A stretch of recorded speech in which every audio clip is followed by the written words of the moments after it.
The backyard lights glowed warm and golden that evening, the kind of glow that made other families look happy.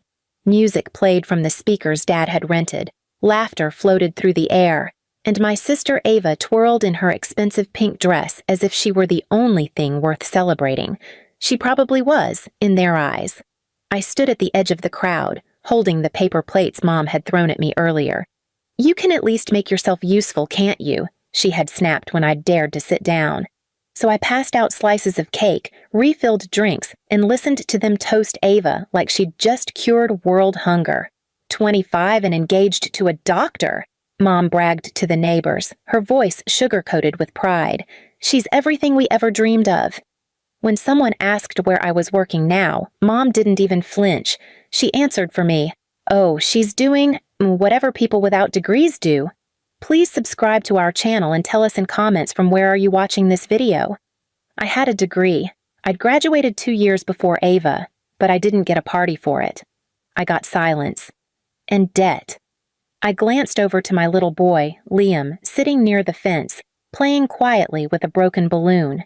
He was 7, wearing the same shoes he'd had for 6 months. I'd patched the sides myself.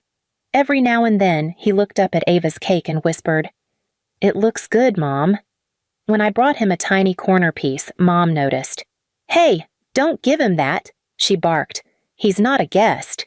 I froze. The laughter stopped. Everyone looked at us.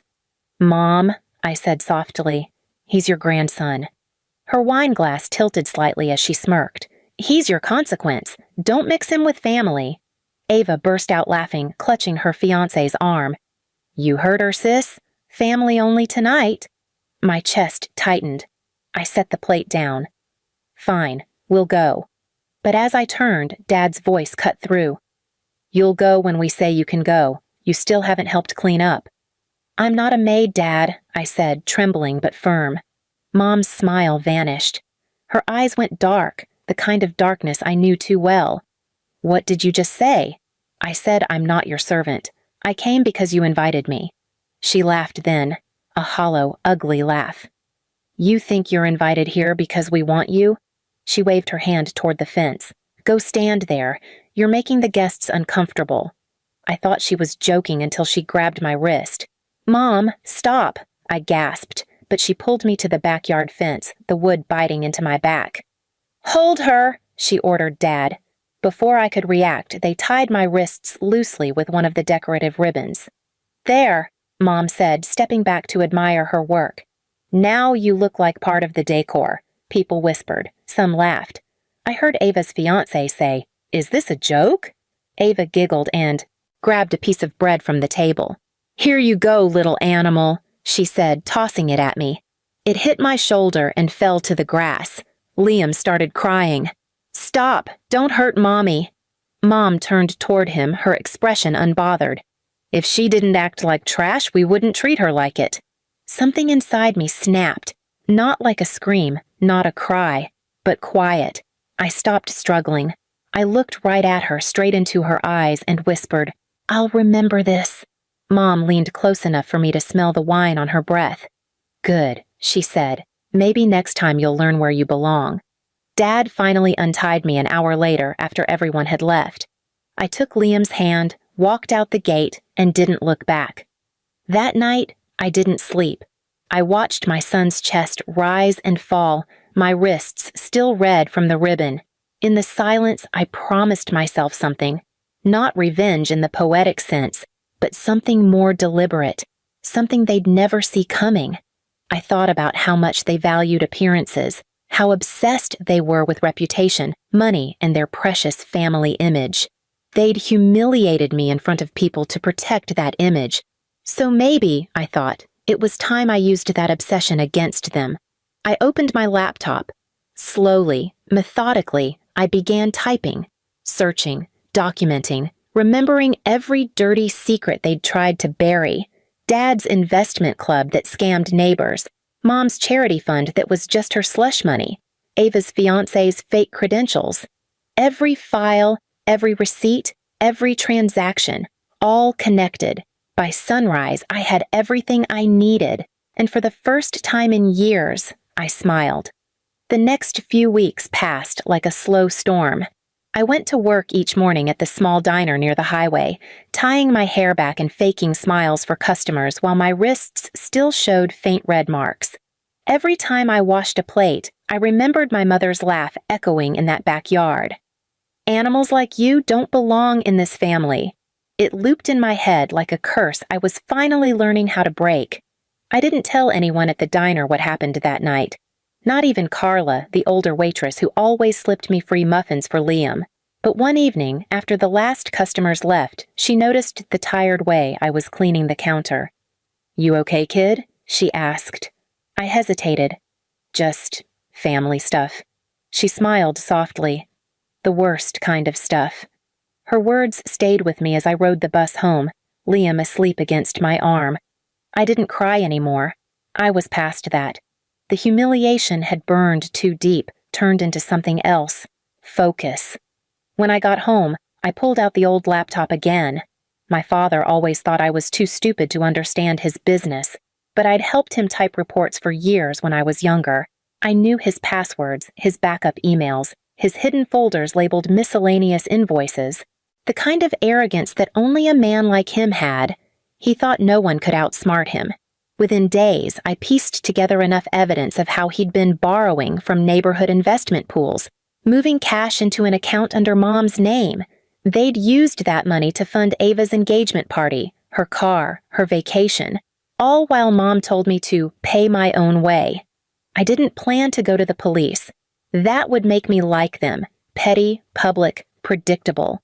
I needed something quieter, sharper, something that would make them feel cornered without knowing by whom. One night, after putting Liam to bed, I sent a series of anonymous envelopes. No fingerprints, no names, just copies of receipts, photos, and ledgers, straight to a few families in our neighborhood. People my father had tricked, people who trusted him. And then I waited. The first call came 2 days later when Mom's number flashed on my phone. I didn't answer. Then again, and again. By the fourth call, curiosity got the better of me. I answered with silence. Her voice came through trembling. "Did you tell them? The Parkers? The Monroes? They came to the house today. Your father? He's furious." "Why would I tell them anything?" I said quietly. "You told me I don't belong in the family, remember?" She paused, then whispered, "You have no idea what you've done." "Actually," I said, "I think I do." I hung up. That night I went for a walk with Liam along the same road where the bus had dropped us off months ago. It was cold, but peaceful. The kind of cold that clears your mind. "Mom," he said, looking up at me, "why did Grandma call you an animal?" I froze. "Because she doesn't know what love is." He nodded like he understood more than a child should. "I love you." I smiled. "That's enough." The next morning, when I scrolled through the local Facebook group, I saw the chaos unfolding. Dad's name was being dragged through every post. Investment fraud, money stolen, fake receipts. People who used to praise my family now demanded refunds and apologies. The comments section was a battlefield, and my parents were losing badly. By evening, Ava posted a long defense message. "This is all lies. We're victims too." It only made things worse. I thought maybe that would be enough. But it wasn't. Because 2 days later, Mom showed up at my work. She burst through the diner doors in her designer coat, eyes bloodshot and voice sharp. "You think this is funny? You ruined us. The bank froze everything. The neighbors won't talk to us. You—" Carla stepped between us. "Ma'am, you can't yell in here." But Mom pushed past her, jabbing her finger at me. "You think you're better now? Look at you, scrubbing tables for pennies."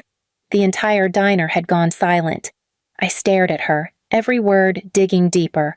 "Go home, Mom," I said finally. She laughed, bitterly. "Home? You mean the one your father might lose because of you? You'll regret this. You always do."